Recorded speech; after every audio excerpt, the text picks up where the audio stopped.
Hello guys, कैसे हो आप सब लोग। दोस्तों आशा करते हैं आप सभी लोग काफ़ी अच्छे होंगे और आप अपनी तैयारी बेहतर तरीके से कर रहे होंगे। दोस्तों आपके एग्ज़ाम में जिसमें भी प्राचीन इतिहास से लेकर और भारत के आधुनिक इतिहास तक जितने भी मोस्ट इम्पोर्टेंट क्वेश्चन आपके एग्ज़ाम में पूछे जाते हैं उन सभी को हम आपको दोस्तों स्टेप बाय स्टेप कवर कराने की कोशिश कर रहे हैं। दोस्तों इसी सीरीज में हमने आपको ऑलरेडी 10 पार्ट कवर करा दिए हैं, जिसमें दोस्तों हम आपको हैंड रिटन नोट्स के माध्यम से जितने भी मोस्ट इम्पोर्टेंट फैक्ट्स बनते हैं वो सभी डिस्कस करते हैं। दोस्तों यहाँ पर कोई भी चीज़ें आपको इधर उधर की नहीं बताई जाती, केवल वही पॉइंट्स यहाँ पर हम कवर कराने की कोशिश करते हैं जो कि आपके एग्ज़ाम की दृष्टि से महत्वपूर्ण हैं। दोस्तों हमने ऑलरेडी आपको 10 पार्ट कवर करा दिए हैं। आप उन 10 पार्ट को दोस्तों वीडियो के डिस्क्रिप्शन में जा करके मैं उसको लिंक प्रोवाइड करा दूंगा, वहाँ से भी देख सकते हैं, या फिर आप दोस्तों प्लेलिस्ट बनी हुई है चैनल पे आप विजिट करेंगे तो आपको जितने भी पार्ट हैं वो आपको वहाँ पर देखने को मिल जाएंगे। ठीक है, चलिए दोस्तों देखते हैं। यहाँ पर आज हम जैन धर्म को देखते हैं। ठीक है, जैन धर्म से दोस्तों जितने भी मोस्ट इम्पोर्टेंट फैक्ट्स बनते हैं वो सभी हम इस वीडियो में कवर करेंगे। और दोस्तों इससे आगे आप यहाँ पर देखेंगे कि मौर्य वंश देखेंगे, दोस्तों मौर्य का इतिहास देखेंगे और उससे महत्वपूर्ण जो भी तथ्य हैं दोस्तों वो उन सभी को हम यहाँ पर कवर करने वाले हैं, जैसे चंद्रगुप्त मौर्य। ठीक है, और यहाँ पर बिंदुसार, फिर अशोक आ जाएगा दोस्तों, अशोक के शिलालेख आ जाएंगे, अभिलेख आ जाएंगे, गुप्त वंश एवं स्वर्ण युग। ठीक है, ये सभी हम दोस्तों यहाँ पर कवर करने वाले हैं। आप यहाँ पर देख रहे हैं दोस्तों काफ़ी मेहनत की गई है आप लोगों के लिए। ये हैंड रिटन नोट्स है दोस्तों, यहाँ से ही केवल क्वेश्चन आपके एग्जाम में देखने को मिलते हैं। ठीक है, पिछले एग्जाम में दोस्तों हमने पिछले चैप्टर में यानी कि पिछले पार्ट में हमने आपको जो है दोस्तों यहाँ तक कवर करा दिया है, आप यहाँ पर देखेंगे।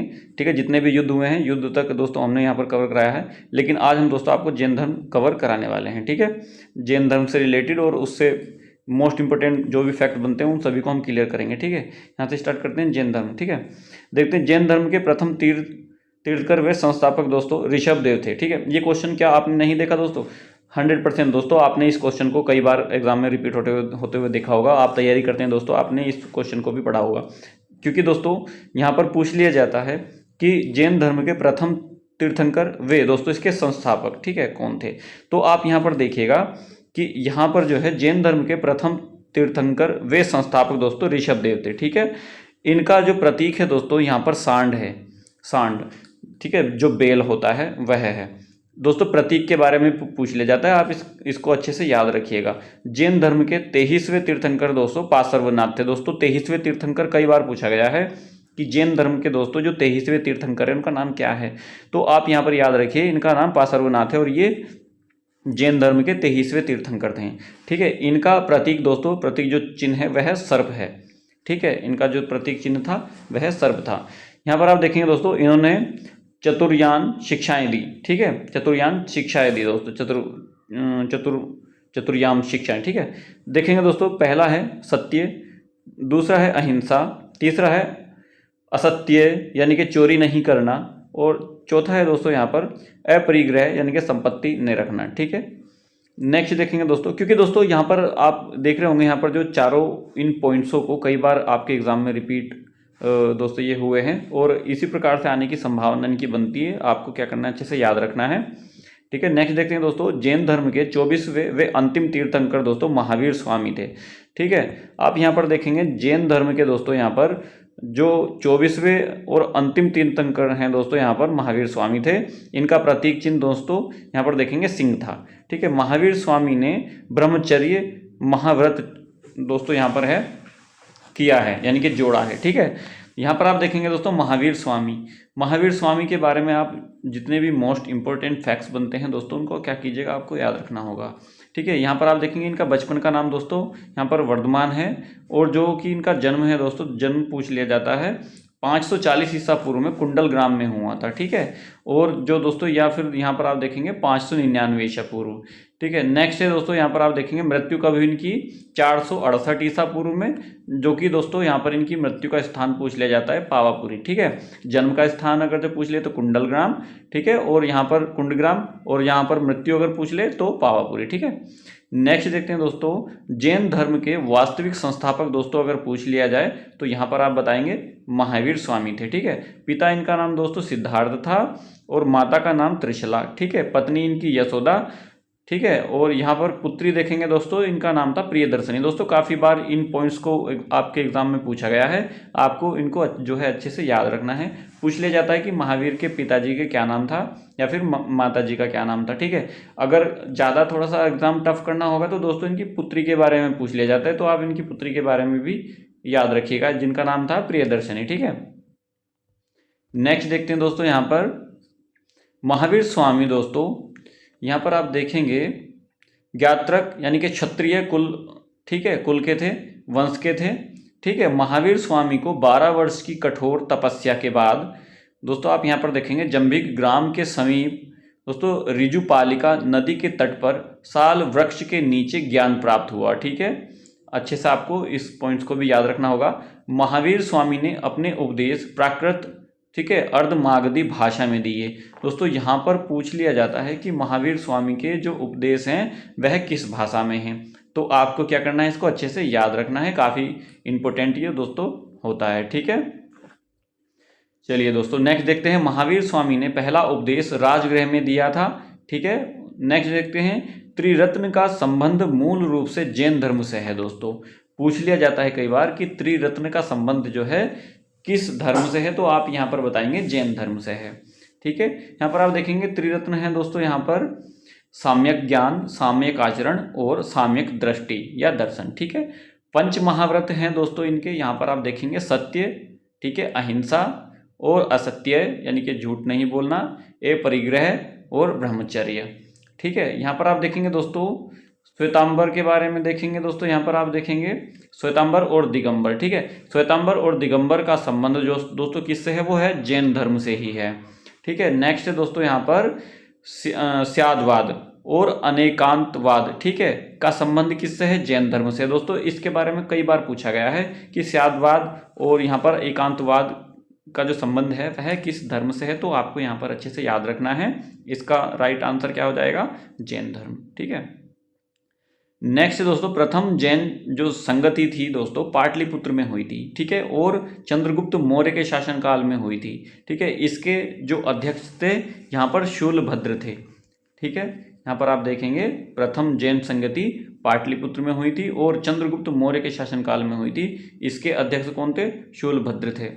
लेकिन नेक्स्ट देखेंगे महावीर स्वामी की मृत्यु के बाद जैन संघ का अध्यक्ष संघवर्मन को बनाया गया था, ठीक है, संघवर्मन को बनाया गया था, ठीक। नेक्स्ट देखते हैं दोस्तों, यहाँ पर आ जाता है अब मौर्य वंश, ठीक है। मौर्य वंश से भी आपने कई बार आपके एग्जाम में क्वेश्चन आते हुए देखे होंगे, तो यहाँ से जितने भी मोस्ट इंपॉर्टेंट फैक्ट्स बनते हैं वो हम सभी इस वीडियो में कवर कराने की आपसे कोशिश करेंगे, ठीक है। यहाँ पर आप देखेंगे दोस्तों कि मौर्य वंश दोस्तों 322 ईसा पूर्व से 185 ईसा पूर्व तक रहा, ठीक है। यहाँ पर आप देखेंगे दोस्तों चंद्रगुप्त मौर्य ने चाणक्य की सहायता से नंद वंश के अंतिम शासक जो कि धनानंद थे दोस्तों, ठीक है। अंतिम शासक कौन थे, नंद वंश के धनानंद। ये कई बार एग्जाम में रिपीट हुआ है, इसको आपको याद रखना है, नंद वंश, ठीक है। नंद वंश के अंतिम शासक के बारे में पूछ लिया जाता है। और दोस्तों चंद्रगुप्त मौर्य ने ही क्या किया था, इनकी हत्या कर दी थी, ठीक है। फिर बाद में मौर्य वंश की स्थापना की थी, ठीक है। आप यहाँ पर देखेंगे, मैं इसको दोबारा से रिपीट कर देता हूँ। चंद्रगुप्त मौर्य ने चाणक्य की सहायता से नंद वंश के अंतिम शासक धनानंद की हत्या कर दी, ठीक है, और मौर्य वंश की स्थापना की, ठीक है। नेक्स्ट है मौर्य इतिहास की जानकारी के साधन। दोस्तों यहाँ पर कौन कौन है, यहाँ पर देख लेते हैं। चाणक्य, कौटिल्य, विष्णुगुप्त का दोस्तों अर्थशास्त्र, ठीक है, अर्थशास्त्र है जो कि राजनीति है, ठीक है, भारत का। यहाँ पर आप देखेंगे मैकियावेली भी इसको कहा जाता है। मेगास्थनीज की इंडिका, ठीक है, इसमें भारत की 7 जातियों का वर्णन हुआ है। नेक्स्ट देखिए दोस्तों, नेक्स्ट है मेगास्थनीज की इंडिका, जिसमें इनमें से भारत की 7 जातियों का वर्णन मिलता है इससे। नेक्स्ट है शंकर शासक रुद्रदमन का जूनागढ़ अभिलेख। दोस्तों इससे चंद्रगुप्त मौर्य और अशोक दोनों की जानकारी मिलती है, ठीक है। नेक्स्ट है विशाखादत्त की मुद्रा राक्षस, जिसमें चंद्रगुप्त मौर्य के लिए वृषल शब्द का प्रयोग किया गया है। नेक्स्ट है अशोक के अभिलेख, ठीक। इन सभी से क्या हुआ है, कहीं ना कहीं पे इन सभी का जो है पता चला है कि किस प्रकार से इन्होंने यहाँ पर शासन किया है, ठीक है। नेक्स्ट देखते हैं दोस्तों, यहाँ पर सुदर्शन झील, सुदर्शन झील का निर्माण दोस्तों यहाँ पर आप देखेंगे, ठीक है, चंद्रगुप्त मौर्य जो इसका वो है दोस्तों, यहाँ पर देखेंगे इसकी मरम्मत किसने करवाई थी, यहाँ पर आप देखेंगे गुजरात के, ठीक है, गिरनार पर्वत, ठीक, पहली बार अशोक, दूसरी बार यहाँ पर रुद्रदमन और तीसरी बार जो है स्कंदगुप्त, ठीक है। नेक्स्ट है यहाँ पर दोस्तों चंद्रगुप्त मौर्य का, ठीक है, चंद्रगुप्त मौर्य को पढ़ते हैं, ठीक है। चंद्रगुप्त मौर्य 322 ईसा पूर्व से 298 ईसा पूर्व, ठीक है। यहाँ पर है दोस्तों इनकी राजधानी पाटलिपुत्र। और नेक्स्ट है चंद्रगुप्त मौर्य ने चाणक्य को अपना प्रधानमंत्री बनाया, ठीक। नेक्स्ट है चंद्रगुप्त मौर्य के शासनकाल में प्रथम जैन संगीति पाटलिपुत्र में हुई थी। दोस्तों आप एक चीज़ को ध्यान में रखिएगा, ये जो चाणक्य है ना दोस्तों, ठीक है, चाणक्य किसके प्रधानमंत्री थे, ठीक है, ये क्वेश्चन आता है कई बार, तो आपको चंद्रगुप्त मौर्य का ही नाम यहाँ पर जो है मेंशन करना है, ठीक। चंद्रगुप्त मौर्य के शासनकाल में प्रथम जैन संगति पाटलिपुत्र में हुई थी, ठीक है। नेक्स्ट चंद्रगुप्त मौर्य और सेल्यूकस निकेटर के बीच 305 ईसा पूर्व में एक युद्ध हुआ और चंद्रगुप्त मौर्य ने सेल्यूकस को पराजित कर दिया। दोस्तों यहाँ पर ये क्वेश्चन कई बार बना है आपके एग्जाम में कि चंद्रगुप्त मौर्य और किसके बीच में, ठीक है, युद्ध हुआ है, ठीक है। तो यहाँ पर आप देखेंगे 305 ईसा पूर्व में ये क्वेश्चन बनता है कि 305 ईसा पूर्व में चंद्रगुप्त मौर्य और किस राजा के द्वारा युद्ध हुआ, तो यहाँ पर आप नाम बताएंगे सेल्यूकस। नेक्स्ट है मेगास्थनीज सेल्यूकस निकेटर का राजदूत था। दोस्तों मेगास्थनीज के बारे में पूछ लिया जाता है, ये मेगास्थनीज कौन था, या फिर जो सेल्यूकस जिसके साथ में लड़ाई हुई है, युद्ध हुआ है, ये कौन था। तो दोस्तों सेल्यूकस जो था वो मेगास्थनीज का दोस्तों क्या था, राजदूत था, ठीक है। और यह चंद्रगुप्त मौर्य के दरबार में रहता था, ठीक। मेगास्थनीज ने इंडिका नामक पुस्तक लिखी है। दोस्तों इंडिका जो पुस्तक है ना, इंडिका के बारे में कई बार पूछा है कि इंडिका पुस्तक किसके द्वारा लिखी गई है, तो आप यहाँ पर बताएंगे मेगास्थनीज के द्वारा लिखी गई है। चंद्रगुप्त मौर्य ने अपने जीवन के अंतिम समय में जैन गुरु भद्रबाहु से जैन धर्म की क्या की, दीक्षा ग्रहण की, ठीक है। श्रवण बेलगोला यानी कि जो कि कर्नाटक में स्थित है दोस्तों, ठीक है, दक्षिण भारत चला गया और वहीं पर 298 ईसा पूर्व में उपवास के द्वारा अपने प्राण त्याग दिए, ठीक है। यहाँ पर इनके कारण पूछ लिया जाता है कई बार कि इनकी मृत्यु कैसे हुई थी, तो दोस्तों उपवास रखने के कारण हुई थी, ठीक है। चलिए दोस्तों नेक्स्ट देखते हैं। अब है दोस्तों यहाँ पर बिंदुसार, ठीक है। बिंदुसार से भी दोस्तों कई पॉइंट्स बनते हैं, ठीक है। बिंदुसार के बारे में देखते हैं। 298 ईसा पूर्व से 273 ईसा पूर्व, ठीक है। यहाँ पर देखेंगे दोस्तों यूनानी लेखकों ने बिंदुसार को अमित्र घात या अमित्र जेट्स कहा है, ठीक है, जिसका अर्थ है दोस्तों शत्रुओं का विनाश करने वाला, ठीक है। नेक्स्ट है यूनानी लेखकों ने चंद्रगुप्त मौर्य को सेंड्रोकस कहा था, ठीक है। नेक्स्ट है डाइमेकस, ठीक है। डाइमेकस बिंदुसार के दरबार में रहता था, कई बार एग्जाम में पूछा गया है डाइमेकस कहाँ पर रहता था, तो कहाँ पर रहता था, बिंदुसार के दरबार में रहता था। बिंदुसार के समय में तक्षशिला में 2 विद्रोह हुए, इस विद्रोह को दबाने के लिए सम्राट अशोक को भेजा गया और दोस्तों यह सफल हो गया, ठीक है। यहाँ पर आप देखेंगे दोस्तों बिंदुसार के समय में, ठीक है, तक्षशिला में 2 विद्रोह हुए, कितने विद्रोह हुए, 2 विद्रोह हुए। इस विद्रोह को दबाने के लिए सम्राट अशोक को भेजा गया। दोस्तों यहाँ पर आप देखेंगे कि बिंदुसार के समय में ये क्वेश्चन आता है, बिंदुसार के समय में कितने विद्रोह हुए, ठीक है। अगर विद्रोह हुए तो फिर उसमें उनको जो है विद्रोह को दबाने के लिए किसको भेजा गया, तो सम्राट अशोक को भेजा गया था, ठीक है। बिंदुसार दोस्तों यहाँ पर आप देखेंगे आजीवक संप्रदाय का अनुयायी था। यहाँ पर कई बार आपके एग्जाम में देखा गया है कि जो बिंदुसार था वह किसका अनुयायी था, तो दोस्तों यहाँ पर आप बताएंगे कि यहाँ पर आजीवक, ठीक है, समुदाय का अनुयायी था, ठीक। नेक्स्ट देखते हैं दोस्तों यहाँ पर अशोक का जो समय रहा है दोस्तों यहाँ पर 273 ईसा पूर्व से 232 ईसा पूर्व तक रहा है, ठीक है। आप इसको अच्छे से याद रखिएगा। यहाँ पर आप देखेंगे राज्याभिषेक इसका दोस्तों कब हुआ था, तो राज्याभिषेक 269 ईसा पूर्व में हुआ, ठीक है। बिंदुसार की मृत्यु के बाद उसका पुत्र अशोक गद्दी पर बैठा। दोस्तों अशोक के पिताजी का नाम पूछ लिया जाता है कई बार कि अशोक के पिताजी का नाम क्या था, तो यहाँ पर आप बताएंगे इनके पिताजी का नाम क्या था, बिंदुसार था, और उनकी मृत्यु के बाद क्या हुआ, गद्दी पर अशोक को बैठाया गया, ठीक है। भारत में सबसे प्राचीन अभिलेख, ठीक है, अशोक के हैं, ठीक है। अशोक के अभिलेखों की भाषा प्राकृत है। दोस्तों अशोक के जो अभिलेख हैं उनकी भाषा कैसी है? प्राकृत है। और ये कई बार एग्जाम में आया है कि अशोक के जो शिलालेख है उसकी भाषा किस प्रकार की है, तो यहाँ पर आप देखेंगे प्राकृत है। और इसकी जो लिपि है दोस्तों ब्राह्मी लिपि है। ठीक है, आपको ये अच्छे से याद रखना होगा कि किस लिपि में लिखा गया है, किस भाषा में लिखा गया है।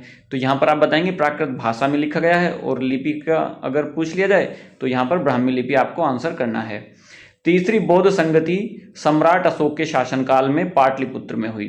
ठीक है, 255 ईसा पूर्व में हुई थी। और उसके अध्यक्ष दोस्तों यहाँ पर आप देखेंगे कौन थे? मोगली पुत्रस्य था। ठीक है, नेक्स्ट देखेंगे दोस्तों, सम्राट अशोक ने कश्मीर में श्रीनगर की स्थापना की। दोस्तों कई बार एग्जाम में आया है कि श्रीनगर की स्थापना किसने की थी। ठीक है, तो यहाँ से आप बताएंगे कि इसने की थी अशोक ने। कलिंग युद्ध दोस्तों आप यहाँ पर देखेंगे जो कि वर्तमान में उड़ीसा कहा जाता है, तो ये 261 ईसा पूर्व में हुआ। इसकी जानकारी दोस्तों 13वें शिलालेख से हुई है।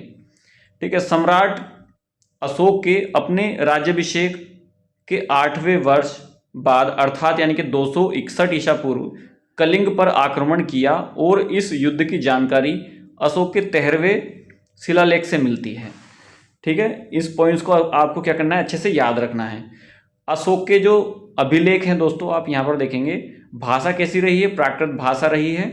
ठीक है, और लिपि क्या रही है? ब्राह्मी लिपि रही है। ये आपको हमने बता दिया है। भारत के बाहर दोस्तों आप यहाँ पर देखेंगे खरोष्टी, ग्रीक, यूनानी और अरमाइक जो कि भाषा हैं। शिलालेख आप यहाँ पर देखेंगे दोस्तों 14 शिलालेख हैं। स्तंभ कितने हैं? 7 हैं। और गुफा, ठीक है, यहाँ पर आप देखेंगे दोस्तों गुम्फा लेख जिसको बोला जाता है। ठीक है, नेक्स्ट देखते हैं दोस्तों इसके बारे में हम। यहाँ पर अशोक के अभिलेखों को पढ़ने वाला प्रथम अंग्रेज दोस्तों जेम्स प्रिंसेप था। दोस्तों कई बार आपके एग्जाम में पूछा गया है कि जो अशोक के शिलालेख हैं उनको सर्वप्रथम किसने पढ़ा था। ठीक है, तो 1837 में जेम्स प्रिंसेप ने पढ़ा था। ठीक है, खोजा दोस्तों 1750 ईस्वी में टी फेंथलर ने। नेक्स्ट अशोक के 2 नाम थे दोस्तों, यहाँ पर आप देखेंगे देवनाम प्रिय, ठीक है, और दूसरा है प्रियदर्शी। ठीक है, अशोक के 2 नाम हैं, देवनाम प्रिय और प्रियदर्शी। ठीक है, नेक्स्ट है मगध का सम्राट दोस्तों यहाँ पर देखेंगे आप भाब्रू।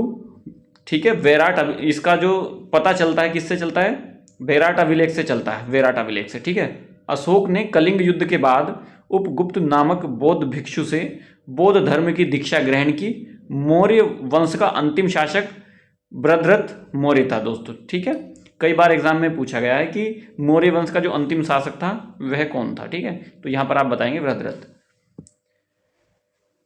नेक्स्ट देखते हैं दोस्तों यहाँ पर गुप्त वंश। ठीक है, गुप्त वंश का देखते हैं यहाँ पर कितने समय से कितने समय तक का रहा है। आप यहाँ पर देखेंगे कला और साहित्य के लिए गुप्त वंश को स्वर्ण युग कहा जाता है। कई बार एग्जाम में रिपीट हुआ है दोस्तों कि गुप्त वंश को किस युग के नाम से जाना जाता है, तो स्वर्ण युग के नाम से जाना जाता है।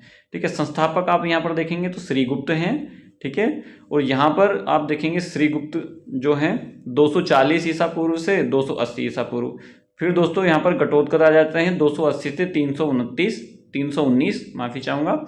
ठीक है, नेक्स्ट है बाद में चंद्रगुप्त प्रथम 319 से 335 ईसा पूर्व। फिर समुद्रगुप्त है दोस्तों 335 से 375 ईसा पूर्व। ठीक है, भारत का नेपोलियन किसको कहा जाता है? इसके बारे में भी कई बार पूछा गया है। नेक्स्ट है समुद्रगुप्त। ठीक है, 335 से 375 ईसा पूर्व। और दोस्तों समुद्रगुप्त को ही भारत का नेपोलियन कहा जाता है। ठीक है, और ये किसने कहा था? स्मिथ ने कहा है। ठीक है, नेक्स्ट है दोस्तों चंद्रगुप्त द्वितीय, जिनको विक्रमादित्य के नाम से भी जाना जाता है। यहाँ पर आप देखेंगे 375 से 415 ईसा पूर्व। इनके बाद में हुए दोस्तों कुमारगुप्त जो कि 415 से यहाँ पर 455 ईसा पूर्व। फिर दोस्तों यहाँ पर स्कंदगुप्त आप देखेंगे 455 से 467 ईसा पूर्व। ठीक है, फिर है भानुगुप्त जो कि 510 ईसा पूर्व से दोस्तों एरन अभिलेख यानी कि सती प्रथा तक। ठीक है, फिर है दोस्तों इनके बाद में विष्णुगुप्त जो कि अंतिम शासक इनके रहे हैं। ठीक है, गुप्त वंश के अंतिम शासक दोस्तों विष्णुगुप्त। ठीक है, यहाँ पर आप इसको अच्छे से याद रखिएगा, कई बार एग्जाम में पूछा भी गया है कि गुप्त वंश के जो अंतिम शासक थे उनका नाम बताइएगा। तो आप यहाँ पर इनका नाम बता सकते हैं दोस्तों, विष्णुगुप्त इनका नाम था। श्रीगुप्त गुप्त वंश का प्रथम शासक वे संस्थापक था दोस्तों। ठीक है, इसने सर्वप्रथम महाराज की उपाधि दोस्तों धारण की। गुप्त वंश का अंतिम शासक दोस्तों विष्णुगुप्त था। ठीक है। नेक्स्ट है दोस्तों चंद्रगुप्त प्रथम, जो कि 319 से दोस्तों 335 ईस्वी तक रहे हैं। ठीक है। चंद्रगुप्त प्रथम गुप्त वंश का वास्तविक संस्थापक था दोस्तों। ठीक है। चंद्रगुप्त प्रथम 319 ईस्वी से गद्दी पर बैठे और इसी समय गुप्त संवत दोस्तों 1319 या 20 में दोस्तों प्रारंभ की। ठीक है। नेक्स्ट देखते हैं दोस्तों चंद्रगुप्त प्रथम। चंद्रगुप्त प्रथम गुप्त वंश का प्रथम शक्तिशाली शासक था। ठीक है। और इसने सर्वप्रथम महाराजा धीराज की उपाधि धारण की। ठीक है। गुप्त शासक चंद्रगुप्त प्रथम ने सर्वप्रथम सोने के सिक्के चलाए तथा इनकी पत्नी का नाम कुमार देवी था। ठीक है। समुद्रगुप्त 335 से 375 ईसा पूर्व, जो कि आपने देखा है। समुद्रगुप्त का जो दरबारी कवि थे दोस्तों हरिसेन थे। कई बार एग्जाम में पूछा गया है कि हरिसेन किसके दरबारी कवि थे? समुद्रगुप्त के। हरिसेन ने प्रयाग स्तंभ लेख की रचना की है। प्रयाग स्तंभ लेख में लेख से शासक समुद्रगुप्त की विजय की जानकारी मिलती है। नेक्स्ट है समुद्रगुप्त को भारत का नेपोलियन B.A. स्मिथ ने कहा था दोस्तों। समुद्रगुप्त को वीणा प्रेमी या संगीत प्रेमी भी कहा जाता है, क्योंकि इन्होंने वीणा वादन प्रकार के सिक्के चलाए। ठीक है। नेक्स्ट है समुद्रगुप्त ने आर्यव्रत, उत्तर भारत के 9वें शासक और दक्षिण भारत के 12 शासकों को पराजित कर दिया था। ठीक है। चलिए नेक्स्ट देखते हैं दोस्तों यहां पर चंद्रगुप्त। ठीक है। यहां पर आप देखेंगे दोस्तों विक्रमादित्य ने विक्रम संवत की स्थापना की। फाहियान ने दोस्तों मध्य प्रदेश में ब्राह्मणों का देश बताया। ठीक है। नेक्स्ट है चंद्रगुप्त दोस्तों यहां पर देखेंगे विक्रमादित्य की दूसरी राजधानी उज्जैन थी। ठीक है। पहली कहां पर थी? पाटलिपुत्र थी। इन पॉइंट्स को भी आपको क्या करना है? याद रखना है। कई बार आपके एग्जाम में ये पूछे गए हैं। अब देखते हैं दोस्तों चंद्रगुप्त सेकंड। 375 से 415 ईसा पूर्व इनका जो है समय रहा है। चंद्रगुप्त द्वितीय को विक्रमादित्य भी कहा जाता है। चंद्रगुप्त द्वितीय के बारे में जानकारी निम्न से मिलती है। किन किन से मिलती है? दिल्ली में स्थित महारोली का लौह स्तंभ। ठीक है। यहां पर आप देखेंगे दिल्ली में स्थित महारोली का लौह स्तंभ। फिर है दोस्तों यहां पर विशाखा दत्त के नाटक देवी चंद्रगुप्तम। ठीक है। नेक्स्ट चंद्रगुप्त सेकंड ने एक शासक को पराजित करने की खुशी उपलक्ष्य में सर्वप्रथम चांदी के सिक्के चलाए, जिन्हें रुपया या रूपक कहा जाता था। ठीक है। नेक्स्ट चंद्रगुप्त द्वितीय के काल को गुप्त काल का स्वर्ण युग कहा जाता है। चीनी यात्री फाहियान 399 ईस्वी में चंद्रगुप्त सेकंड के शासनकाल में भारत आया था। ठीक है। चंद्रगुप्त सेकंड के शासनकाल में 9 रत्न रहा करते थे दोस्तों। यहां पर आप देखेंगे कालिदास, धन्वंतरी, वारामहीर, अमर सिंह और बेवाल भट्ट। ठीक है। नेक्स्ट है दोस्तों, माफी चाहूंगा दोस्तों, ये हो सकता है इसको करेक्ट करना पड़े आपको। ये 9 रत्न लिखे हैं यहां पर, लेकिन ये केवल 5 ही हैं, जिनको 5 को नवरत्न कहा जाता होगा, ऐसा हो सकता है। चंद्रगुप्त सेकंड ने सोने, चांदी और तांबे के सिक्के चलाए। सोने दोस्तों बेग सिक्के को दिनार कहते थे, चांदी के रुपया या रुपए, तांबे के सिक्के को दोस्तों तांबे कहते थे। ठीक है। गुप्त शासक चंद्रगुप्त सेकंड ने, यहां पर आप देखेंगे, परम भगवत परमेश्वर की उपाधि धारण की थी। ठीक है। परम भागवत परमेश्वर की उपाधि क्या की थी? धारण की थी। नेक्स्ट है दोस्तों कुमारगुप्त।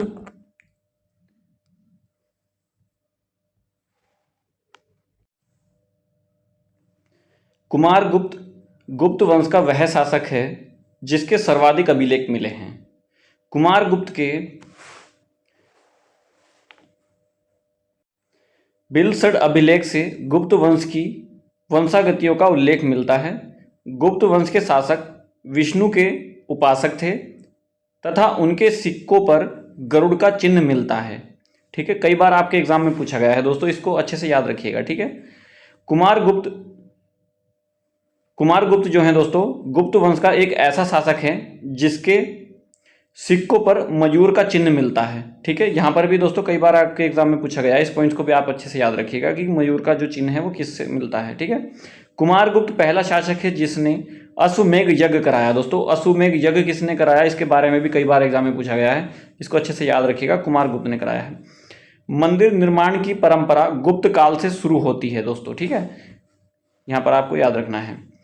महाभारत और रामायण गुप्त काल में लिखे गए। कई बार आपके एग्जाम में पूछा गया है कि जो महाभारत है और रामायण है, ठीक है, किसके शासन काल में जो है लिखे गए हैं, तो आप ये बताएंगे कि यह गुप्त काल में लिखे गए हैं। ठीक है, अब देखेंगे दोस्तों यहाँ पर कुमारगुप्त, जो कि दोस्तों 415 से 455 ईसा पूर्व इनका जो है समय रहा है। नालंदा विश्वविद्यालय का निर्माण गुप्त शासक कुमारगुप्त ने करवाया था। यह प्राचीन विश्वविद्यालय है। ठीक है, नोट, विक्रमशिला विश्वविद्यालय का निर्माण पाल शासक धर्मपाल ने करवाया था। ठीक है, नेक्स्ट है स्कंदगुप्त, 455 से दोस्तों 467 ईसा पूर्व है।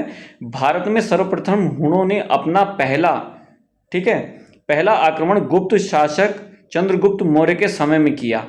ठीक है, नेक्स्ट है, इसकी जानकारी गाजीपुर में स्थित, यहां पर देखेंगे, भीतरी स्तंभ लेख से मिलती है। ठीक है, गुप्त वंश का अंतिम शासक विष्णुगुप्त था। ठीक है, नेक्स्ट देखेंगे दोस्तों यहां पर हम विविध, ठीक है, इसके बारे में जानकारी देख लेते हैं, क्या क्या चीजें यहां पर आपको देखने को मिलेंगी। ठीक है, वाक्टक शासक प्रवरसेन प्रथम ने 4 अश्वमेध यज्ञ कराए थे। चंद्रगुप्त द्वितीय को देवराज और विक्रमादित्य के नाम से जाना जाता है।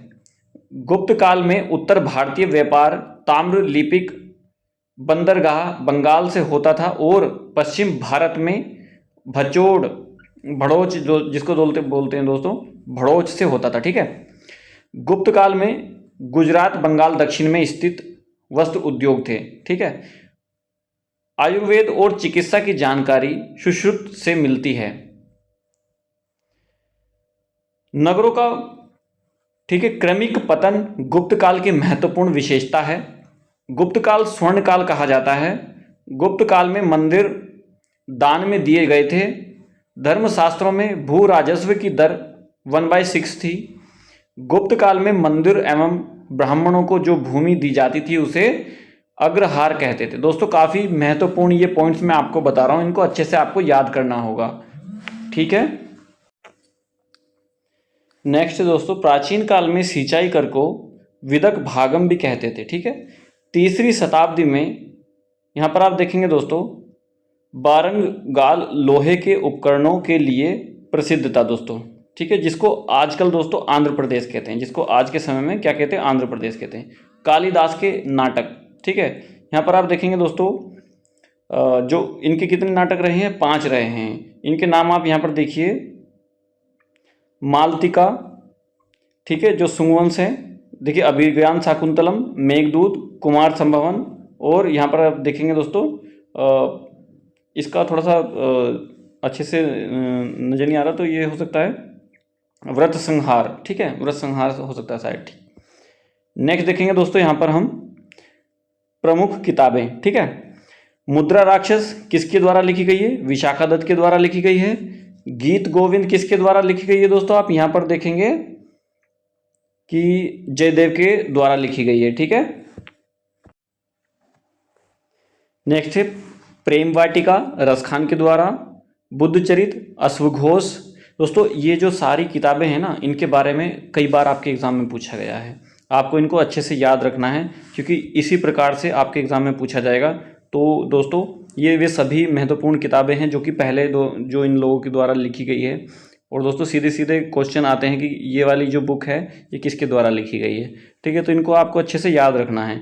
ठीक, जो बुद्धचरित है दोस्तों अश्वघोष के द्वारा लिखी गई है। यहाँ पर आप देखेंगे 10 कुमार चरितम दांडी के द्वारा लिखी गई है। यहाँ पर आप देखेंगे दोस्तों मृच्छकटिकम शूद्रक के द्वारा लिखी गई है। अष्टाध्यायी पाणिनि के द्वारा लिखी गई है। राजतरंगिणी कल्याण के द्वारा लिखी गई है दोस्तों। विक्रमादित्य चरित्र दोस्तों बिल्हण के द्वारा लिखा गया है। कादम्बरी हर्ष चरित्र दोस्तों बाण भट्ट के द्वारा। आईन अकबरी अकबरनामा और अबुल फजल। ठीक है, हुमायूं नामा दोस्तों गुलबदन बेगम के द्वारा लिखा गया है। इंडिका मेगास्थनीज के द्वारा लिखी गई है। अनामिका परमल दोस्तों यहाँ पर आप देखेंगे। जूदी की कला सूर्यकांत त्रिपाठी निराला, ठीक है। शाहनामा दोस्तों फिरदौसी के द्वारा। सत्यार्थ प्रकाश स्वामी दयानंद सरस्वती के द्वारा लिखी गई है। गुनाहों का देवता दोस्तों अंधायुग सूरज, और यहाँ पर आप देखेंगे गुनाहों का देवता, अंधायुग, सूरज का सातवां घोड़ा और धर्मवीर भारती के द्वारा लिखा गया है, ठीक है। गुलामगिरी महात्मा ज्योतिबा फूले के द्वारा लिखी गई है। कामसूत्र दोस्तों यहाँ पर वात्स्यायन के द्वारा लिखा गया है। और स्मृति की रेखा महादेवी वर्मा, ठीक है। ये सब जो है दोस्तों यहाँ पर लिखी गई हैं, ठीक है दोस्तों। नेक्स्ट है यहाँ पर देखेंगे सत्य के मेरे प्रयोग दोस्तों महात्मा गांधी के द्वारा लिखा गया है। बिंदु व्यू लाइफ, माफी चाहूँगा, हिंदू व्यू लाइफ दोस्तों डॉक्टर एस राधाकृष्णन के द्वारा लिखा गया है। यहाँ पर आप देखेंगे इंडिया वीन्स फ्रीडम दोस्तों अबुल कलाम आज़ाद के द्वारा लिखा गया है। मालगुडी डैन, ठीक है, डेज कुली, यहाँ पर देखेंगे दोस्तों मुल्क राज आनंद के द्वारा लिखा गया है। योग सूत्र पतंजलि के द्वारा लिखा गया है। और यहाँ पर देखेंगे नाट्य शास्त्र दोस्तों भरत मुनि के द्वारा लिखा गया है। मिलिंद पान्हो दोस्तों नागसेन नागार्जुन के द्वारा लिखा गया है। यहाँ पर आप देखेंगे दोस्तों नागानंद रत्नावली प्रियदर्शिका दोस्तों हर्षवर्धन के द्वारा लिखा गया है। पंच सिद्धांतिका दोस्तों यहाँ पर देखेंगे वारामिहिर के द्वारा लिखा गया है। सूर्य सिद्धांत आर्यभट्टम दोस्तों आर्यभट्ट के द्वारा लिखा गया है। ग्रीन सिग्नल दोस्तों यहाँ पर आप देखेंगे जयराम रामेश के द्वारा लिखा गया है, ठीक है। और दोस्तों यहाँ पर कुछ इंग्लिश में बुकों के नाम यहाँ पर देखेंगे टुगेदर ऑफ द कोस्ट, ठीक है। यहाँ पर आप देखेंगे दोस्तों डॉटर ऑफ द कोस्ट, ठीक है, माफी चाहूँगा, daughter of the coast Benazir Bhutto के द्वारा लिखा गया है। वोन अगेन द नॉमिनेशन ये लिखा गया अरुणिमा सिन्हा के द्वारा। यहाँ पर देखेंगे दोस्तों अनब्रेकेबल मेरी कॉम के द्वारा लिखा गया है। डिस्कवरी ऑफ इंडिया यहाँ पर आप देखेंगे मेघनाथ देसाई के द्वारा लिखा गया है, ठीक है। और काफ़ी सारी जो बुकें हैं दोस्तों आप इसको देखिएगा, क्योंकि वीडियो थोड़ा सा लेंथी ना हो जाए, मैं इस वजह से दोस्तों इसको वीडियो को यहीं समाप्त करता हूँ, ठीक है। और दोस्तों अगर वीडियो का कंटेंट आपको अच्छा लगा तो प्लीज़ आप इस चैनल को लाइक शेयर सब्सक्राइब जरूर कर दीजिएगा, क्योंकि दोस्तों हम आप ही के लिए मेहनत करते हैं।